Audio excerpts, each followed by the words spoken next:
এই যে, চাটা খাও। সকাল সকাল এত মন খারাপ করে বসে থাকলে চলবে? রাতের বৃষ্টিতে তো সব জায়গায় জল জমেছে, শুধু তো আমাদের ভিটায় না। তুমি বুঝবে না মালতী, এই ভিটাটা আমার বাবার ছিল, তার আগে দাদার ছিল। সেই ভিটাটা দেখো আজ কি হালে পড়ে আছে।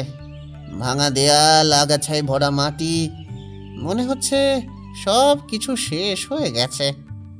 চাটা একটু খাও আগে, খালি পেটে কোনো কিছু ভাবলে সব খারাপই লাগে। আমি তো দেখছি সকাল থেকে কিছু মুখেই দাওনি। মনটাই যে শুকিয়ে গেছে। গত বছর ধানের ফলন ভালো হলো না, তার আগের বছর বন্যায় সব ভেসে গেল, আর এখন এই ভিটাটাও ধসে পড়ছে। কোন দিকে তাকাবো বলো? শোনো, আমি তোমাকে একটা কথা বলি। খালি পড়ে থাকলে তো জায়গাটা আরো নষ্ট হবে, তাই না? বৃষ্টিতে মাটি আরো ক্ষয়ে যাবে, আগাছা আরো বাড়বে। কিছু একটা ভাবো, কিছু একটা করো এই জায়গাটা নিয়ে। কি করব বলো? টাকা নেই ঘর তোলার, শক্তি নেই একা এত কাজ করার। বর্ষাকাল এসে গেছে, এখন তো কিছু করাও যাবে না। তুমি সব সময় এইভাবে বলো কিছু হবে না, কিছু করা যাবে না, কিন্তু চেষ্টা না করে কি কেউ কোনোদিন কিছু পেয়েছে? আমার মা বলতেন, হাত গুটিয়ে বসে থাকলে ভগবানও সাহায্য করেন না। তোমার মায়ের কথা আর আমার বাস্তবতা এক না মালতী। বর্ষাকাল মানেই তো সব শেষ না। তুমি একটু গোপাল কাকুর কাছে যাও তো, উনি তো গ্রামের সবচেয়ে অভিজ্ঞ মানুষ, উনি হয়তো কিছু বলতে পারবেন। গোপাল কাকা? তিনি কি বলবেন এই ভাঙা ভিটা দেখে? বলবেন কি বলবেন না সেটা গেলে তো জানতে পারবে। ঘরে বসে আফসোস করলে তো কিছু হবে না, যাও একবার গিয়ে কথা বলো। ঠিক আছে, যাই একবার, তবে আশা কম। আশা কম হলেও যাও, যাওয়াটাই আসল। হরিপদ, তুই এই ভিটাটা ভাঙবি বলছিস তাই না? কিন্তু আমি এখানে দাঁড়িয়ে একটা সম্ভাবনা দেখছি। এই মাটিটা দেখ, কত নরম হয়ে আছে বৃষ্টিতে। এই মাটিতে বেঁধে দিলে অঙ্কুর গজাতে সময় লাগবে না। কাকা, আপনি কি বলতে চাইছেন এই ভাঙা জায়গায় কি হবে? আমি একটু মাটি টিপে দেখলাম, এই মাটি পলি মাটি হরি। তুই জানিস, আগে তোর দাদা এই জায়গায় কত রকম ফসল সবজি করতেন, আমি ছোটবেলায় দেখেছি। দাদার কথা মনে আছে, আচ্ছা আচ্ছা। উনি তো অনেক আগে চলে গেছেন। শোনো বাবা, আমি 70 বছর ধরে এই গ্রামে আছি। তুই এখানে বর্ষার সবজি লাগা, লাউ, পুঁই শাক, ঢেঁড়স, কলমি শাক। এই সময় এগুলো দারুণ হয়। কিন্তু কাকা, আমি তো শুধু ধান চাষ করেছি সারা জীবন। সবজি বাগান কিভাবে করতে হয় সেটা তো ঠিক মতো জানি না। ধানের সাথে সবজির তো আকাশ পাতাল তফাৎ। সব কিছু তো জেনেই শুরু করতে হয় না হরি, করতে করতে শেখা যায়। এই গ্রামে নয়ন আছে না, ছেলেটা সবজি চাষ নিয়ে অনেক পড়াশোনা করেছে। তাকে একটু ডাক, সে তোকে সাহায্য করবে। নয়ন? ও কি রাজি হবে আমার সাথে কাজ করতে? ও তো নিজেই কাজ খুঁজছে। তাকে জিজ্ঞেস করে দেখ। ছেলেটার মনে আগুন আছে, কিন্তু জায়গা নেই। তোর জায়গা আছে, কিন্তু জানা নেই। দুজন মিলে করলে দুজনেরই লাভ। ভাঙা জায়গাও একদিন সোনার মাঠ হতে পারে, এটা মনে রাখিস। আপনার কথা শুনে মনে একটু সাহস পাচ্ছি কাকা, কিন্তু সত্যি কি এই ভিটায় কিছু হবে? বিশ্বাস রাখ হরি, মাটি কখনো মানুষকে ঠকায় না। তুই মাটিকে ভালোবাস, মাটি তোকে ফিরিয়ে দেবে।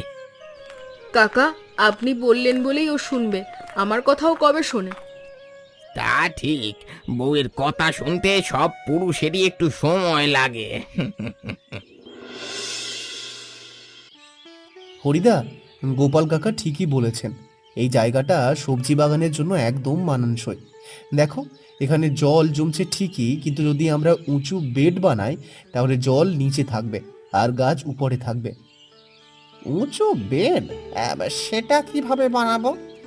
আমার তো সেরকম কোনো সরঞ্জাম নেই, টাকা পয়সাও নেই বেশি। টাকার দরকার নেই হরিদা, বাঁশ আছে না গ্রামে? পুরনো জালও পাওয়া যাবে। বাঁশ দিয়ে ফ্রেম বানাবো আর তার উপর মাটি তুলে বেড তৈরি করব। পুরনো জাল দিয়ে মাচা বানাবো লাউ আর শিমের জন্য। সব দেশি জিনিস দিয়ে হয়ে যাবে। তুমি সত্যি এসব জানো নয়ন? আমি তো ভাবতে পারিনি যে এরকম কিছু করা যায়। হরিদা, আমি গত 2 বছর ধরে সবজি চাষ নিয়ে পড়াশোনা করছি। আমার স্বপ্ন ছিল নিজে একটা সবজি বাগান করব, কিন্তু নিজের জায়গা তো নেই। তোমারই ভিটেটায় যদি কাজ করতে দাও, আমার জন্য শেখার সুযোগ হবে।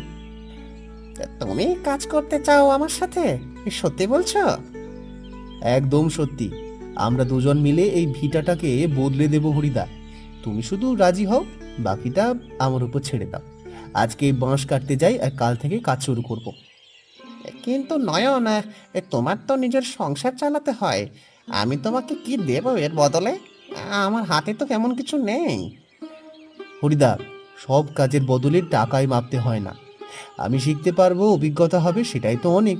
আর ফসল হলে ভাগাভাগি করে নেব, তাতেই হবে। এত ভেবো না হরিদা। ঠিক আছে নয়ন, আমি রাজি। চলো আমরা একসাথে কাজ করি। তোমার উৎসাহ দেখে আমারও মনে জোর আসছে। এই তো কথা। চলো আগে জায়গাটা মেপে নিই, কোথায় কি লাগাবো বা সেটা আগে ঠিক করি, হ্যাঁ? তারপর কাজে নামি। নয়নদা, কি সুন্দর বেড বানাচ্ছো। আমি কিছু বীজ এনেছি, কাজে লাগবে কিনা দেখো তো। কি বীজ এনেছো ঝিলিক, দেখি তো।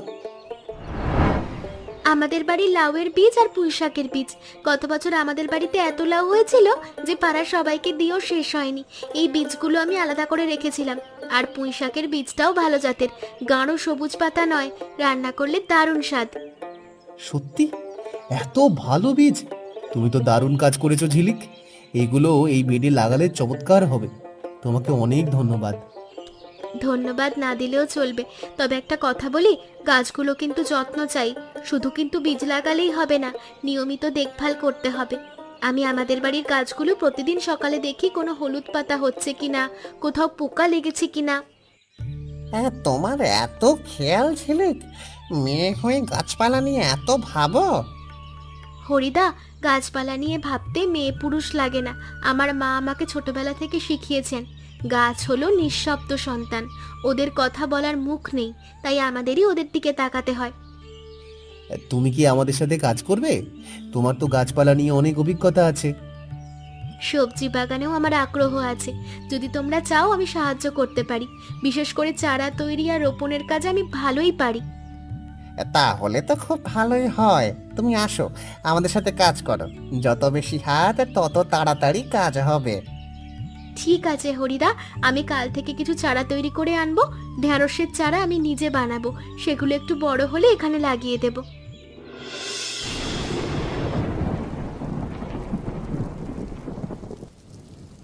মালতী, দেখো তো জায়গাটা কেমন বদলে যাচ্ছে।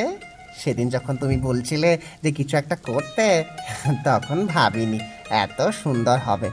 নয়ন ছেলেটা সত্যিই ভালো কাজ করে। আমি তো আগেই বলেছিলাম চেষ্টা করলে সব হয়। কত সুন্দর বেড হয়েছে, চারা লাগানো হয়েছে। ঝিলিক মেয়েটাও ভালো, নিজের বাড়ি থেকে বীজ এনে দিয়েছে, চারা তৈরি করে দিয়েছে। গ্রামের মানুষ যখন এভাবে পাশে দাঁড়ায়, তখন সত্যিই মনে শক্তি আসে গো।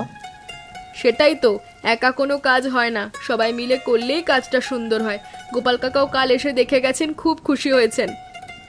কাকার কথাটাই আমার জীবন বদলে দিয়েছে মালতী।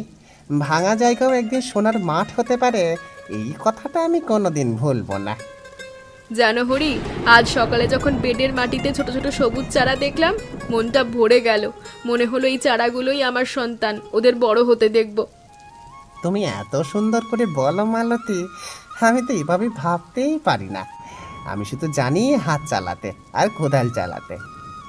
এখন দেখো, বৃষ্টির ফোঁটা পড়ছে চারার পাতায়, কত সুন্দর দেখতে, তাই না? প্রকৃতি নিজেই পানি দিচ্ছে আমাদের বাগানে, আমাদের শুধু যত্ন করে যেতে হবে। হ্যাঁ, এটুকু আমরা পারবো, এটুকু আমাদের করতেই হবে।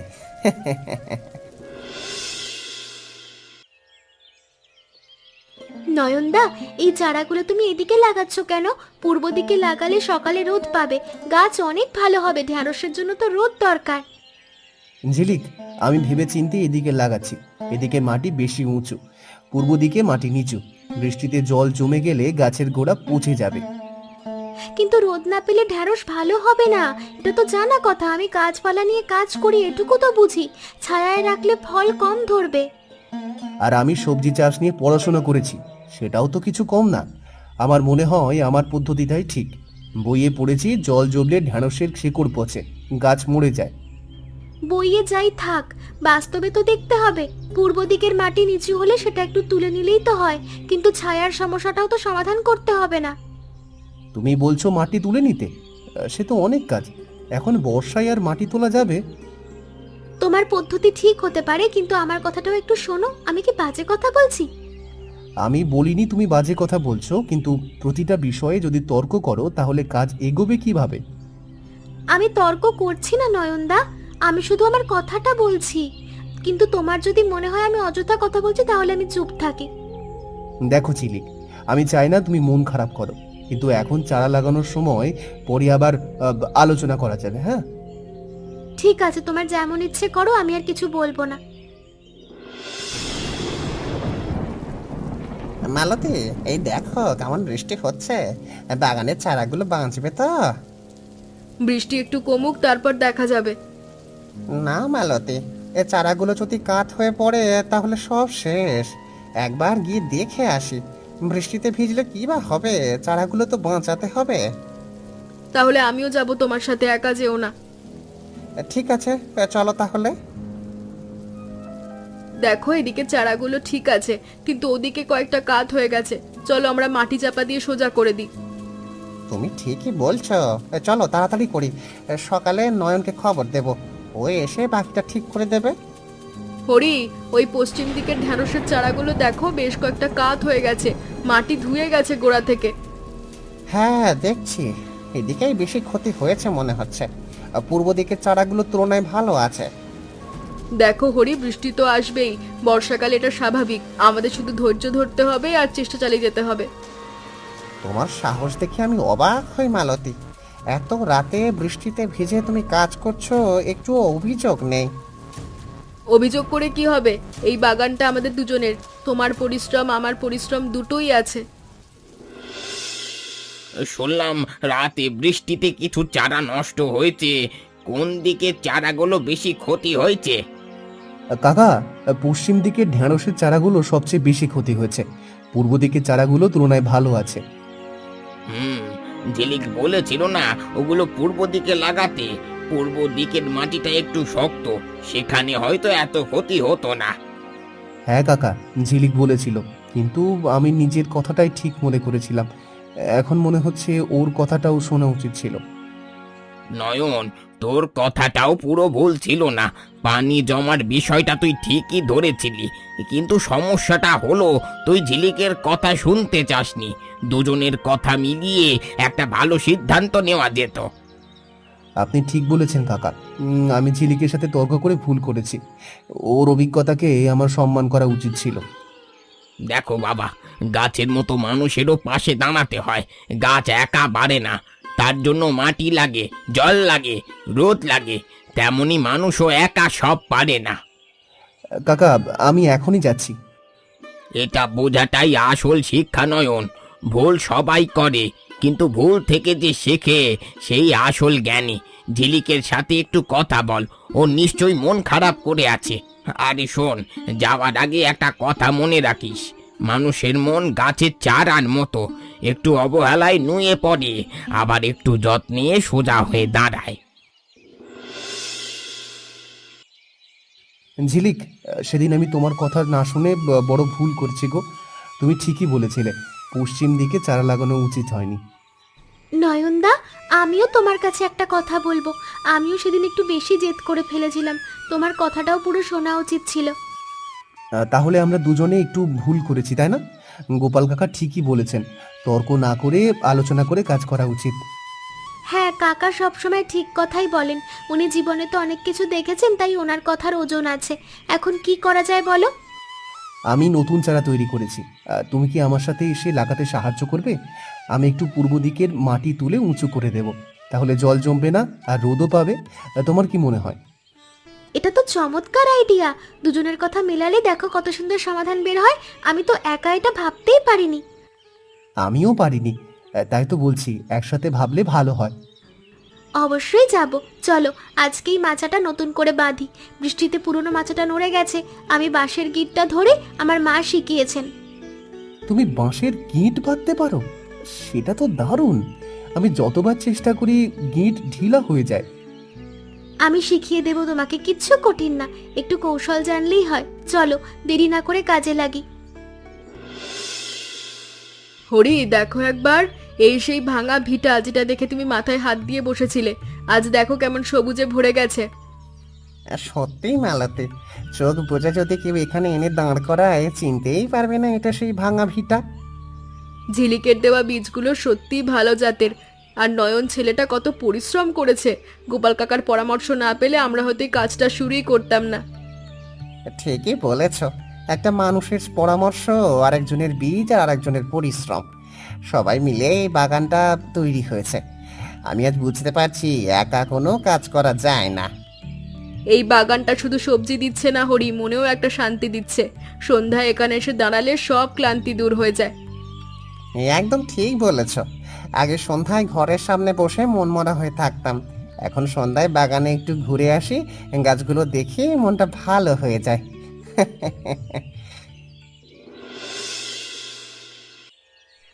কি হয়েছে, এত মুখ ভার করে ঘরে ঢুকলে কেন? কেউ কিছু বলেছে? আজ বাজার থেকে ফিরছিলাম, পথে কয়েকজন বলল এত জায়গা সবজি বাগানে নষ্ট করে কি লাভ, আরেকজন বলল সবজি বেচে কত টাকাই বা হবে, আরেকজন তো হাসতে হাসতে বলল হরিপদ এখন মালি হয়ে গেছে। তারা বলবে, তাদের কাজ বলা, কিন্তু তুমি তো জানো এই বাগানটা তোমার কত পরিশ্রমে হয়েছে। মানুষের কথায় কান দিলে তো কোনো কাজই করা যাবে না। কিন্তু তাদের কথায় মনটা খারাপ হয়ে গেল মালতী, মনে হচ্ছে আসলে কি ভুল করছি। ভুল করছো? দেখো হরি, গত মাসে এই বাগান থেকে কত সবজি হয়েছে, বাজারে বিক্রি করছো, টাকাটা কি কম? আর শুধু টাকার হিসেব করো কেন? এই বাগানটা আমাদের পরিবারের জন্য কতটা ভালো সেটা ভাবো না? সেটা তো ঠিক, তবুও মানুষের কথা শুনলে মনটা দমে যায়। শোনো, যারা কথা বলছে তারা কি তোমার জন্য একটা দিন পরিশ্রম করেছে? তুমি কত কষ্ট করে বাগানটা দাঁড় করেছো সেটা তো শুধু তুমি জানো আর আমি জানি। অন্যরা শুধু দেখবে আর বলবে। তোমার অধিকার হলো তোমার কাজ চালিয়ে যাওয়া। তোমার কথা ঠিক মালতী, তুমি সবসময় আমাকে সাহস দাও। ঠিক আছে, কারো কথায় কান দেব না, আমি আমার কাজ করে যাব। এই তো, এটাই আমার হরিপদ। মাথা উঁচু রাখো, ফসল যখন আরো ভালো হবে তখন এরাই এসে প্রশংসা করবে। দেখো, যারা আজ হাসছে তারাই কাল জানতে চাইবে কিভাবে এরকম বাগান করতে হয়। সত্যি কি তাই হবে? হবে, আমি জানি হবে। কাকা, দেখুন আপনার কথা তো কত সত্যি হয়েছে। আপনি বলেছিলেন ভাঙা জায়গায় সোনার মাঠ হতে পারে, আজ সত্যিই সোনার মাঠ হয়ে গেছে। আমি কিছু করিনি হরি, কাজ করেছো তুমি, তোমার বউ, নয়ন, ঝিলিক। তোমাদের পরিশ্রমের ফল এটা। আমি শুধু একটা বীজ বুনে দিয়েছিলাম তোমার মনে, সেই বীজটাই এখন গাছ হয়ে ফল দিচ্ছে। কাকা, আপনি ছোট করে বলছেন, আপনার সেই একটা কথাই তো সব বদলে দিয়েছে। আপনি সেদিন না বললে আমি হয়তো আজও মাথায় হাত দিয়ে বসে থাকতাম। দেখলি তো, ভালো কাজ নিজেই কথা বলে, তোকে কিছু প্রমাণ করতে হয়নি, তোর বাগানে সব প্রমাণ করে দিয়েছে। এটাই জীবনের সবচেয়ে বড় শিক্ষা। ফলের গাছকে কোনোদিন নিজের কথা বলতে হয় না, ফলই তার পরিচয়। কাকা, আপনার প্রতিটা কথা আমি মনে রাখবো। আপনি আমাদের গ্রামের সম্পদ। ঝিলিক, মনে আছে সেদিনের কথা? তুমি বীজ নিয়ে এসেছিলে, আমি মাটি খুঁড়ছিলাম। সেদিন কি ভেবেছিলে যে এই বাগানটা এত সুন্দর হবে? সত্যি বলতে ভাবিনি, কিন্তু মনে মনে একটা আশা ছিল। ঝিলিক, সেদিন তোমার সাথে তর্ক করে আমি সত্যিই ভুল করেছিলাম, কিন্তু তুমি রাগ করোনি, আবার এসে কাজ করেছো। সেটা আমার অনেক কিছু শিখিয়েছে। নয়নদা, আমিও তো জেদ করেছিলাম সেদিন, ক্ষমা তো দুজনকেই চাইতে হয়। তুমিও আমাকে ক্ষমা করো। ক্ষমা? তোমাকে ক্ষমা করার কিছু নেই ঝিলিক, বরং তোমাকে ধন্যবাদ দেওয়া উচিত। তোমার আনা বীজ থেকে যে লাউগুলো হয়েছে সেগুলো দেখো কত বড় বড়। ধন্যবাদ দিতে হলে হরিদা আর মালতী দিকে দাও, ওরা রাতের বৃষ্টিতে গিয়ে চারা বাঁচিয়েছেন। আর গোপাল কাকাকে দাও, উনি না বললেই বাগানটা শুরুই হতো না। আমি তো শুধু কয়েকটা বীজ এনেছিলাম। তুমি ঠিকই বলেছ, এই বাগানটা কোনো একজনের না, এটা আমাদের সবার। হরিদার জায়গা, তোমার বীজ, আমার পরিশ্রম, মালতীদের যত্ন, গোপাল কাকার জ্ঞান, সব মিলে তৈরি হয়েছে এই বাগান। নয়নদা, আমি একটা কথা বলি, এই বাগানটা তৈরি করতে গিয়ে আমি অনেক কিছু শিখেছি। শুধু গাছপালা নিয়ে না, মানুষের সঙ্গে কিভাবে মিলেমিশে কাজ করতে হয় সেটাও শিখেছি। ঝিলিক, আমিও একই কথাই বলবো। এই বাগানের কাজ করে যেটা শিখেছি সেটা কোনো বইয়ে লেখা নেই, মাটিতে হাত দিলে মাটি যে কথা বলে সেটা অনুভব করা যায়। নয়নদা, আগামী বছর বর্ষায় আমরা আরো বড় করব এই বাগানটা, তাই না? হয়তো ফুলের গাছও কিছু লাগাবো। সবজির পাশে ফুল থাকলে দেখতেও সুন্দর লাগে আর পোকামাকড়ও কম আসে। অবশ্যই, তোমার ফুলের জ্ঞান আর আমার সবজির জ্ঞান মিলিয়ে আমরা এমন একটা বাগান বানাবো যে সবাই দেখতে আসবে। হরিপদ, এই দুজনকে দেখ, কত সুন্দর কথা বলছে দুজন। এই যে একসাথে কাজ করা, একসাথে স্বপ্ন দেখা, এটাই তো জীবন। কাকা, আপনার চোখে জল কেন? আনন্দের, বুড়ো বয়সে এরকম দৃশ্য দেখলে চোখে জল আসেই। এই গ্রামটার ভবিষ্যৎ এই ছেলে মেয়েদের হাতে। ওরা ভালো আছে দেখে মনে শান্তি পাচ্ছি।